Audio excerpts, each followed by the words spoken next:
लाश के 6 टुकड़े कर 10 फीट गहरे गड्ढे में दफनाने वाला गुलामुद्दीन आखिरकार मुंबई से जोधपुर पुलिस के हत्थे चढ़ ही गया। जोधपुर में ब्यूटिशियन अनीता चौधरी हत्याकांड के 8 दिन के बाद मुख्य आरोपी गुलामुद्दीन फारूकी को मुंबई से पकड़ लिया गया।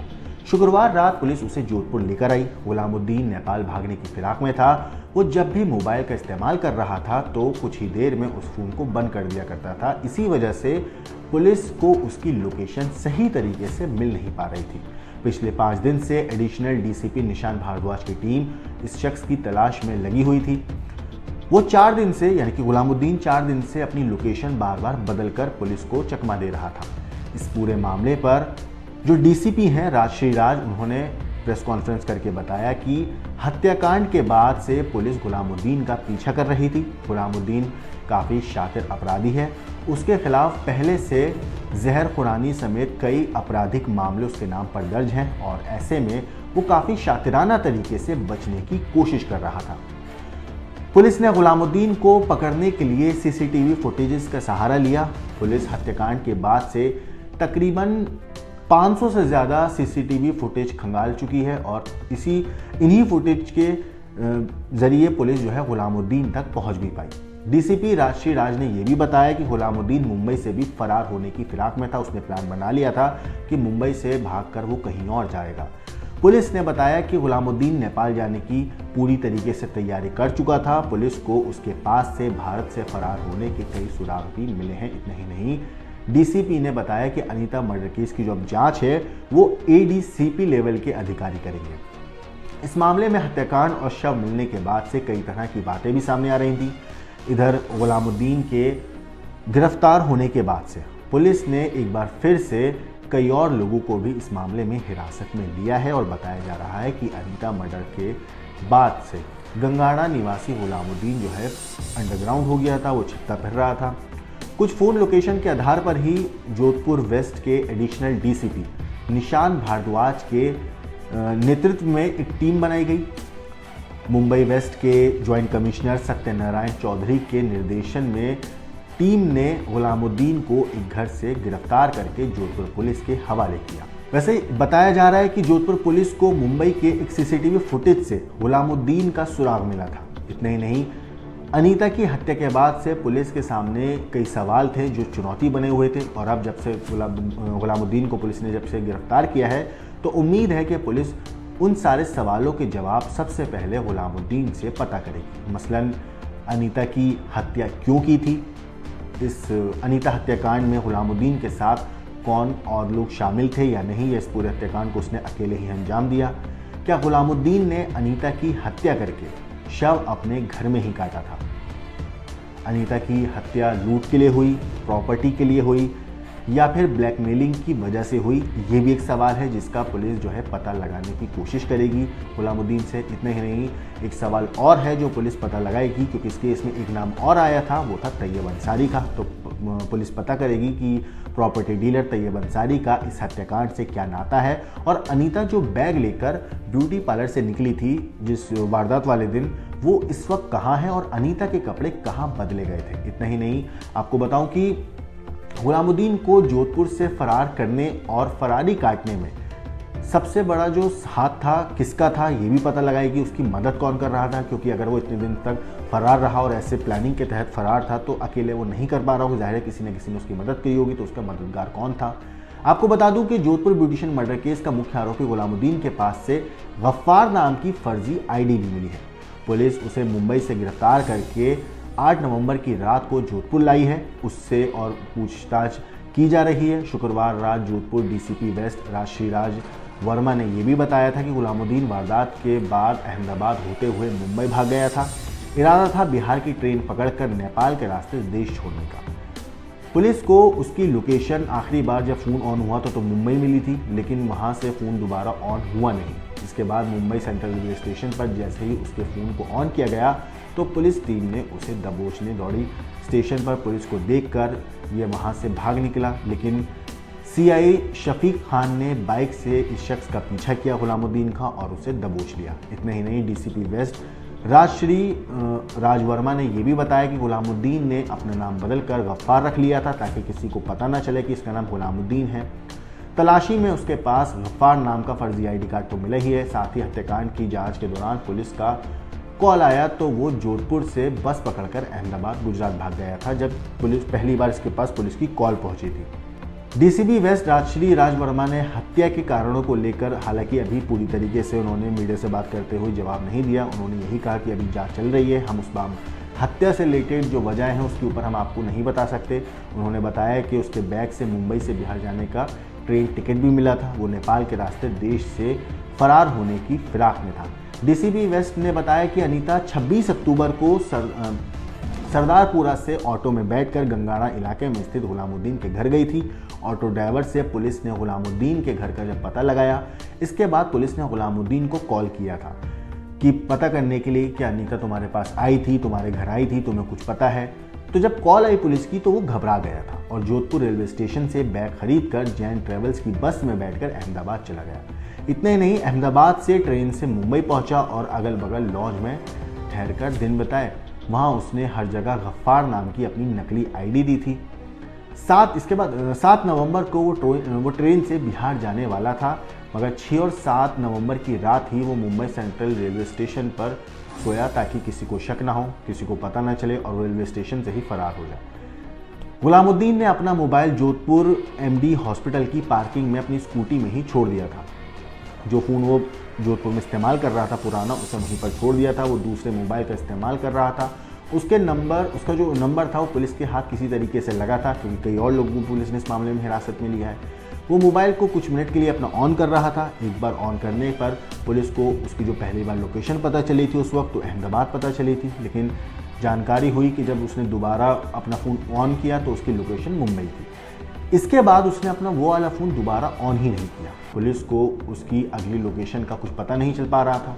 ऐसे में लास्ट लोकेशन के आधार पर सीसीटीवी कैमरा खंगालना शुरू किया गया और 7 नवंबर को बिहार की टिकट लेने के बाद मुंबई सेंट्रल रेलवे स्टेशन पर गुलामुद्दीन ने मोबाइल अपना ऑन किया और लोकेशन ट्रेस होते ही पुलिस की जो टीम थी, यानी कि एडीसीपी निशान भारद्वाज, सीआई मोहम्मद शफीक खान, सीआई शकील अहमद और मुंबई सेंट्रल रेलवे स्टेशन की तरफ जो है ये लोग दौड़ पड़े।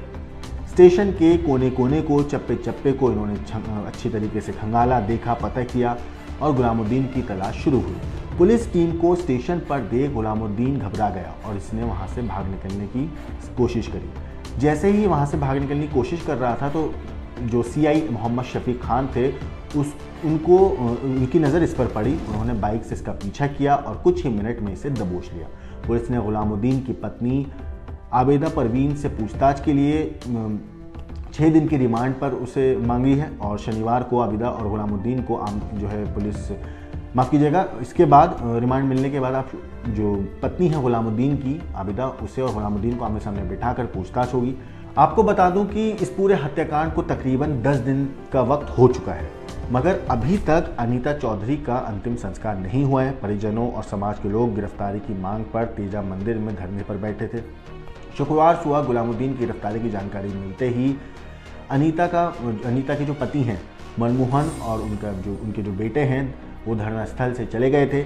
इससे पहले सरदारपुरा पुलिस ने अनीता के परिजनों को 6ठी बार तेजा मंदिर में सफीना नोटिस दिया था, लेकिन परिजनों ने ना तो पोस्टमार्टम करवाया और ना ही आगे कार्रवाई में कोई मदद करी, ऐसा पुलिस का कहना है और मीडिया रिपोर्ट्स में भी कई ऐसा कहा जा रहा है। आपको बताऊं कि पुलिस अनीता के शव को उठवाने के मामले में राजस्थान शव का सम्मान विधेयक 2023 के तहत सख्ती कर सकती है। इतने ही नहीं, जोधपुर पुलिस ने शनिवार को पुरी के सरकारी हॉस्पिटल में गुलामुद्दीन का मेडिकल चेकअप भी करवाया। इसके बाद उसे महिला थाना पश्चिम ले जाया गया, उससे वहां पर पूछताछ की गई। ये पूछताछ शुक्रवार रात से जारी है और इस पूरे मामले पे आरोपी को मजिस्ट्रेट के सामने पेश किया जाएगा। पुलिस का इस पूरे मामले पर कहना है कि मजिस्ट्रेट से आरोपी की रिमांड मांगी जाएगी। अनीता का जो शव है वो मिलने के बाद 31 अक्टूबर से ही पुलिस उनके जो अनीता के परिजन हैं, रिश्तेदार हैं, उनसे शव का पोस्टमार्टम करवाने और उसे उठाने के संबंध में बात कर रही है। लेकिन परिजन शव ना तो ले रहे हैं कब्जे में अपने और ना ही उसका कोई पोस्टमार्टम रिपोर्ट या जांच में ऐसी कोई मदद कर रहे हैं। मीडिया रिपोर्ट्स में ऐसा कहा जा रहा है। इतने नहीं, शुक्रवार को भी पुलिस ने परिजनों से इस संबंध में बात की थी पुलिस ने ये भी बताया कि गुलामुद्दीन की आपराधिक हिस्ट्री खंगाली जा रही है। वो बदमाश प्रवृत्ति का इंसान है। उसने लूट के इरादे से पहले भी कई लोगों को जहर देकर कई सारी वारदातों को अंजाम दिया है। उसके खिलाफ अलग अलग थानों में कई सारे केस दर्ज हैं। लेकिन अगर बात करें कि कैसे गुलामुद्दीन ने अनीता मर्डर केस को अंजाम दिया, तो अभी तक की खबरों के मुताबिक जोधपुर गंगाना मोहल्ले में वो घर है जहां इस पूरे कत्ल को अंजाम दिया गया।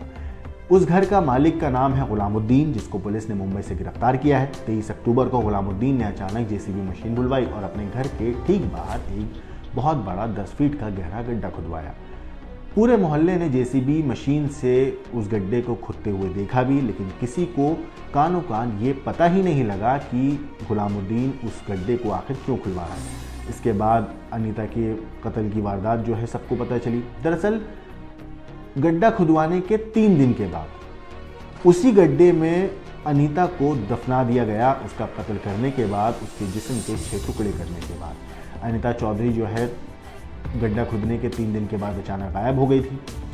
अनीता चौधरी को आखिरी बार उसको ब्यूटी पार्लर से निकलकर एक ऑटो रिक्शा में बैठते हुए देखा था। 26 अक्टूबर को वो ब्यूटी पार्लर आती हैं और उसके बाद वहाँ से गायब हो जाती हैं। गड्ढा खुदे हुए 8 दिन हो चुके थे। इन 8 दिनों में गड्ढे को भर भी दिया गया और उधर अनीता चौधरी को गायब हुए भी 5 दिन हो चुके थे, मगर अनीता का कोई भी सुराग नहीं मिल रहा था। इसके बाद पुलिस ने उस जो उनका ब्यूटी पार्लर है उसके आसपास लगे सीसीटीवी फुटेज खंगाले, तो एक सीसीटीवी फुटेज में दिखा कि अनीता एक ऑटो रिक्शा में बैठ रही है। पुलिस ने उस ऑटो रिक्शा ड्राइवर की और उस ऑटो की जानकारी निकाली, तो उस ऑटो ड्राइवर ने पुलिस को बताया कि उसने अनीता चौधरी को गंगाना के एक घर के बाहर छोड़ा था। अब जब पुलिस ने तफ्तीश करी और अनीता के परिजनों से पता किया कि आखिर गंगाना में आपको कोई जानने वाला रहता है या नहीं, तो पता चला कि अनीता की दुकान के सामने ही एक और दुकान है जहां जो गुलामुद्दीन की है और गुलामुद्दीन जो है गंगाना में रहता है। पुलिस ने इसके बाद गुलामुद्दीन को फ़ोन किया। जैसे गुलामुद्दीन के पास पुलिस का फ़ोन पहुंचा तो गुलामुद्दीन घबरा गया। उसे लगा कि वो पकड़ा जाएगा तो वो मौका वारदात से फरार हो जाता है। लेकिन पुलिस जब अनीता को तलाशती हुई गुलामुद्दीन के घर पहुंचती है तो वहाँ पर गुलामुद्दीन तो मिलता नहीं, लेकिन उसकी पत्नी मिलती है। पुलिस गुलामुद्दीन के बारे में पता करती है। उसका फ़ोन लगातार उसके बाद ऑफ जा रहा था, तो पुलिस को शक हुआ। पुलिस ने गुलामुद्दीन की पत्नी को हिरासत में लिया और उससे पूछताछ करी। शुरुआत में जैसे हर बार किया जाता है कि अपराधी अपनी बात को टालता है कि मैंने ऐसा नहीं किया, मुझे नहीं पता, इस तरीके के बहाने बनाकर कहानी को पलटा जाता है। सेम वही चीज़ गुलामुद्दीन की पत्नी भी कर रही थी। लेकिन पुलिस ने जब सख्ती से पूछताछ करी तो उसकी पत्नी ने बताया कि 26 अक्टूबर की सुबह अनीता रोज़ाने की तरह जब भर ब्यूटी पार्लर पहुंची थी, तो उसके बाद गुलामुद्दीन का उसके पास फ़ोन गया और गुलामुद्दीन से मिलने के लिए अनीता गंगाना में उस घर में पहुंची जो गुलामुद्दीन का घर था। वहाँ पर गुलामुद्दीन ने अनीता को और गुलामुद्दीन और उसकी पत्नी ने अनीता को शरबत पिलाया। शरबत में इन्होंने नशे की दवाई पिलाई जिससे अनीता बेहोश हो गई थी। बेहोशी के बाद इन लोगों ने पहले अनीता का कत्ल किया, उसके बाद उसके लाश के 6 टुकड़े किए और उसे बड़ी सी पॉलीथीन में भर दिया। इतने ही नहीं, बड़ी सी पॉलीथीन में भरने के बाद इन लोगों ने उस लाश को गड्ढे में दफनाने के लिए रात भर का इंतज़ार किया। जब रात गहरी हो गई और आस पड़ोस के लोग सो चुके थे तो इन लोगों ने उन 6 थैलियों को जिसमें अनीता की लाश को काट कर रखा था उसे उस 10 फीट गहरे गड्ढे में डालकर उसके आसपास तकरीबन दर्जन भर इत्र की शीशियाँ रख दी ताकि बदबू न आए, और उसके बाद रातों रात उस गड्ढे को भर दिया। मगर सोचिए कि 10 फीट गहरे गड्ढे को रात में ये लोग लाश डालकर भरते हैं, लेकिन किसी को कानो कान खबर नहीं पता चलती है। इसके बाद पुलिस ने जब ये बात पुलिस को पता चली कि इसमें कहीं ना कहीं गुलामुद्दीन का हाथ है और गुलामुद्दीन ने इस पूरी वारदात को अंजाम दिया है, तो पुलिस उस वक्त इस पूरी तफ्तीश को करते हुए गुलामुद्दीन का पता लगाती है। लेकिन गुलामुद्दीन इतना शातिर था, वो बार बार अपना फ़ोन ऑफ कर रहा था। जो नंबर उसका यूज़ हो रहा था वो इस्तेमाल नहीं कर रहा था, वो जोधपुर में ही छोड़कर वो फ़रार हो गया था। पुलिस को किसी तरीके से उसका नया नंबर मिलता है, उस नंबर को ट्रेस किया जाता है, तो पहले लोकेशन अहमदाबाद मिलती है, फिर मुंबई। इसके बाद पुलिस तफ्तीश करती है। तफ्तीश करने के बाद अलग अलग एंगल से जांच करते हुए पुलिस आखिरकार इस पूरी वारदात में 4-5 दिन पुलिस को चकमा देने के बाद जो गुलामुद्दीन है वो पकड़ा जाता है। हालांकि अभी तक अनीता की, जब तक हम ये वीडियो रिकॉर्ड कर रहे हैं तब तक अनीता का शव जो है वो मॉर्चुरी में ही था, उसका पोस्टमार्टम नहीं हुआ है और ना ही शव का अंतिम संस्कार हुआ है, क्योंकि परिवार की मांग है कि उन्हें 1 करोड़ रुपए का मुआवजा और सरकारी नौकरी दी जाए।